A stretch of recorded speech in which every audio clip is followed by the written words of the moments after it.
Is it correct? Yes. So now you can hear and see me. Yes. I love modern technology. So please excuse for any delay. I hope you could use this time reasonably.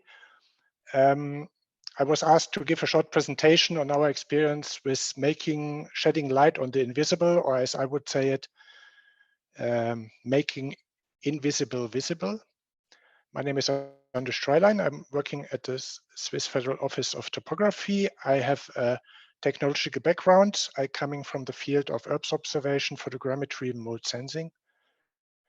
And of course, this is one of these base data which we are not talking about. I worked part of my career, or half of my career, I worked in research and education, and the other half as a civil servant. So you see the transition more or less took place, and I'm quite happy with that. Coming back to your motto, shedding light on the visible of geoinformation, and especially you asked about our experience or our way to open government data. I would like to make clear that this is not a 1 week process. In fact, it was a process of more than a decade. We already established the aim of giving our data free to the public with a strategy which we developed in 2016. We had a decision by the Federal Council in 2018. This tangles the open government strategy of the Confederation for the years 2019 to 23. And in the years 2020 and 21, we could achieve that our base geoinformation is open, public and open data. What is important in this one, it is a political process. It is a process which is not driven by a federal office. It is a process which is decided by the parliament. So it was never the decision by the federal office in the former years to earn money. It was a decision by the parliament that the parliament would like to have self-funded or partly self-funded federal offices. If I look into your theme, what you had, shedding light on the visible, I said it already, I would like to go further. Geoinformation is making the invisible visible. Here you see a few examples, thermal imagery, and light emission or light pollution in Europe by satellite imagery, or just the constants of vegetation in Europe by satellite images. So there's much of information which you can get of this data, which is not visible in the first place. So one of these sources of information, what you might know, is MapGeoAdmin. You probably know it's a DGA bundle of the Swiss Confederation. And the strength of this tool is you have all the geo-based data of the Swiss Confederation in one hand. You can make your research, you can look at the information you're interested in, you can join this data with other information. And this basically is the tool of the government to enable exchange and efficient use of geoinformation, which is based on a national law. So the example you've seen here, it was a little bit navigation to a national map series and to aerial orthophotos in the city of Bern, finally. All of this you also have as a mobile application. So this is this Swisstopo app, which was launched a couple of years ago. So this is really meant for everybody, also for the not digital natives. They should be able to use this information to get access to the information wherever they are. And there you have all the map series, you have the aerial images, you have historical information on this, and all the information as it's in base data in 3D. You can also have this mode panoramas and other things. And what is most important of this one, you have also not only the data, but also the services are open to public. So you can use a software development kit to make your own application based on this data and run your own business.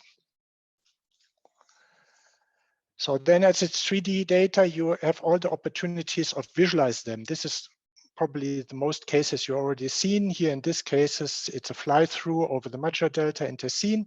As all this information is in 3D available, it can also be displayed in 3D, and it can be enriched with additional informations like stops of public transport, special areas like the Golf Club of Ascona you have seen, or other things which are not immediately visible while you are there. So this is the application which is very broad of use. It's primarily used in private industries, in tourism, in marketing, and all these things, because it's very natural for us as humans to see our environment in 3D, and therefore it's also good to see this environment in these applications in 3D, because then you can make the one-to-one match. And the great strength of this, all of this is based on the same information, so it does not have to be collected from several places.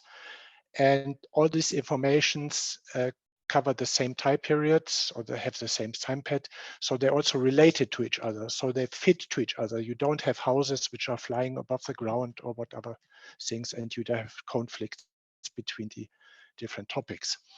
So if you come to planning of buildings or infrastructure, then this data can significantly help economy, private industries to run their business and support their services. Here we see an example from architectural and planning environment. And this is a company who done their business because they discovered, if I want to run a project, architectural project, I often have the problem that I have to gather all the relevant reference information about this area before I can really start to build my object. And so they run a business out of this. For example, you see here a building which is demolished. They construct a new building, they design it, they put it like plug and play into their environment, and in the surrounding, you see still the remaining existing environment. So you can make not only your design or the design of your company would achieve, you have a direct feedback to the environment where you plan this. And if they go further and if they still finish their project, then you can also create different viewpoints, which you can then use to market their objects, because it's very important that the people, before the building is built and they want to rent it or to buy it, that they know, okay, if I'm on the 5th floor, can I see the Mount Pilatus or whatever? And is it feasible? And where is the sun light at certain stages? And when does the sun go out? And this kind of thing. So it's a tool or the environment that you consider in architecture planning or town planning, the environment, but it can also be used for marketing purposes.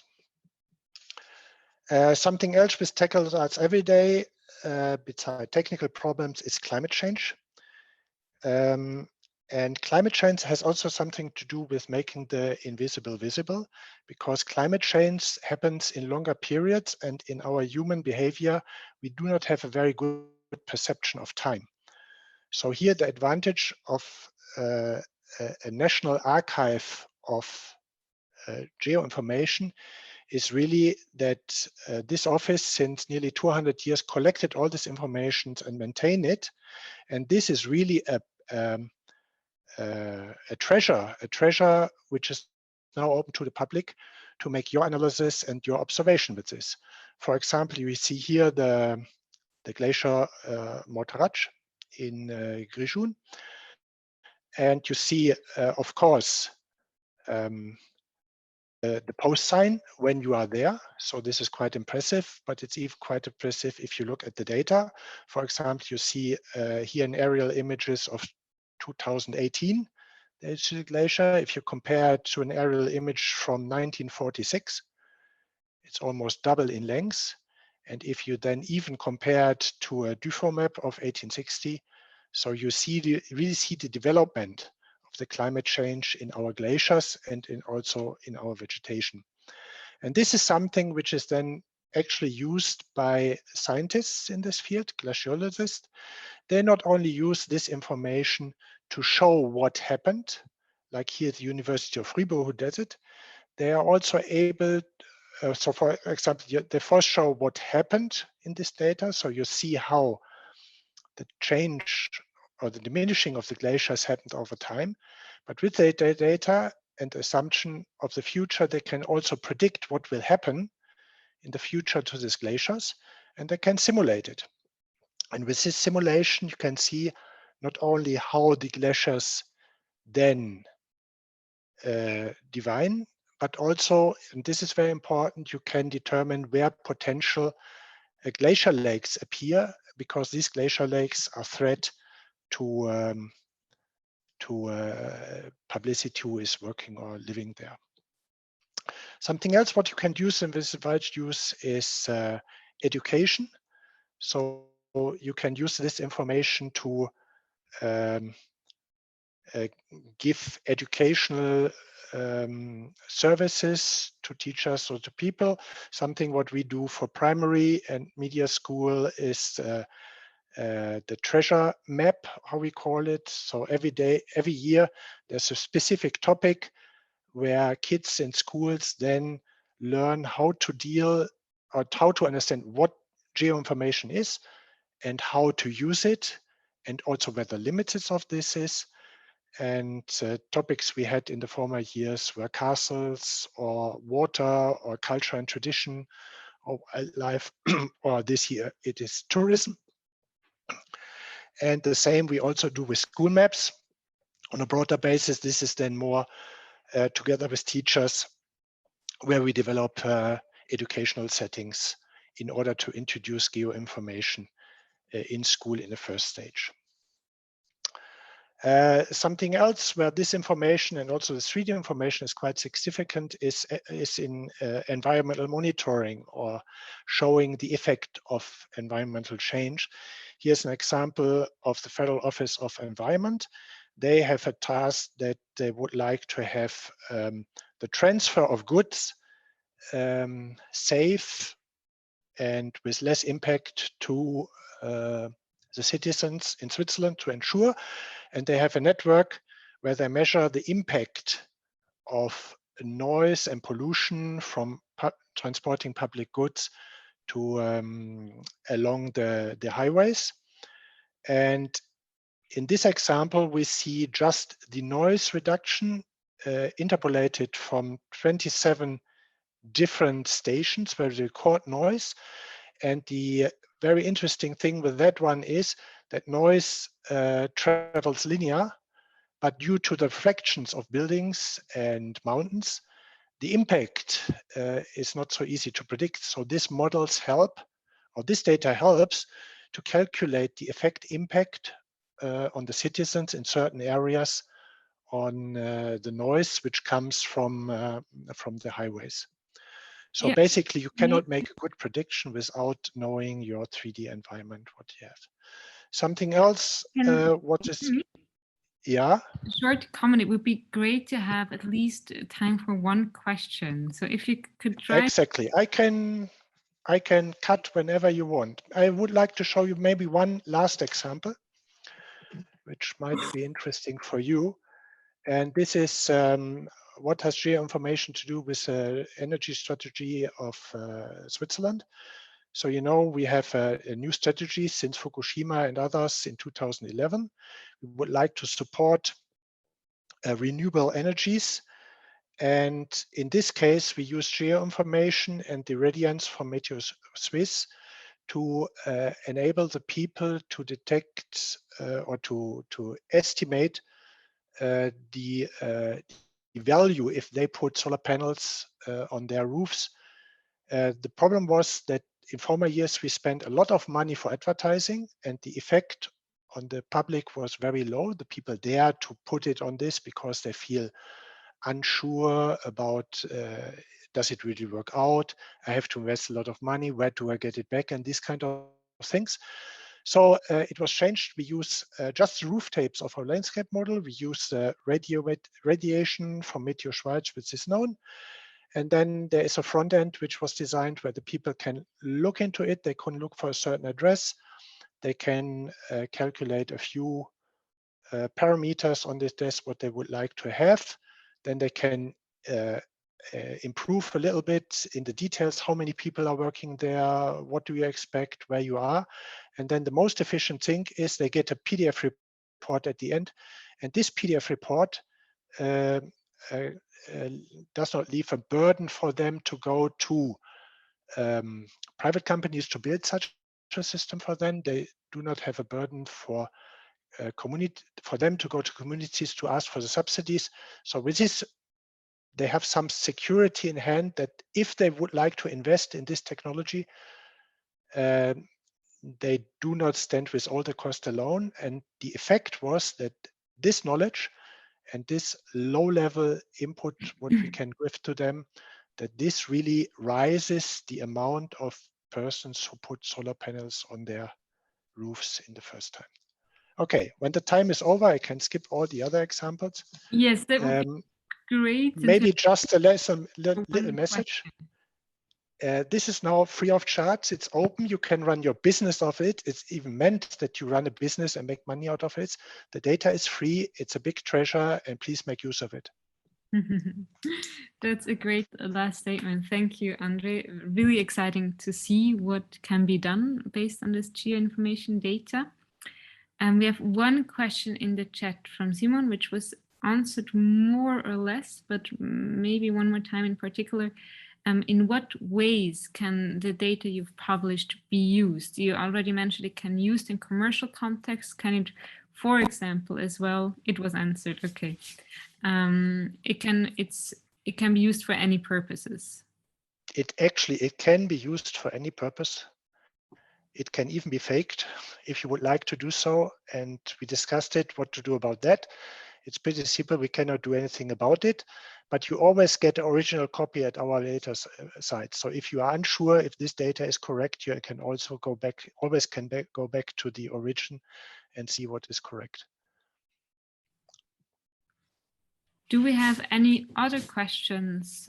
We have time for one more question, even though we're a bit late, and otherwise we would move on. I see someone. If possible, but I already have a question, so if other. Go ahead if it's a short one. Yeah, you mentioned like it was a political decision, and I want to understand why it didn't come from the inside of Swisstopo and all the culture changed, and if there is resistance inside Swisstopo to share those data, you know, it is already a top-down decision from the parliament, or there was already discussion inside Swisstopo? Oh, there was a discussion, of course. We were clear we would like to do that, but we could not decide. The final decision comes by the parliament. We even pushed. But of course, the administration cannot give direction. The administration has to fulfill what the parliament gives them as a task. So we also talked to other people to support this idea, and if they think this idea. So we had a lot of discussion. We convinced a lot of people, but we could not. We never would like to start a campaign or something like that. It's really it's a decision which is in hand of the parliament, and there is no doubt about it. Yeah, thanks. So thank you very much, André. It was a great pleasure.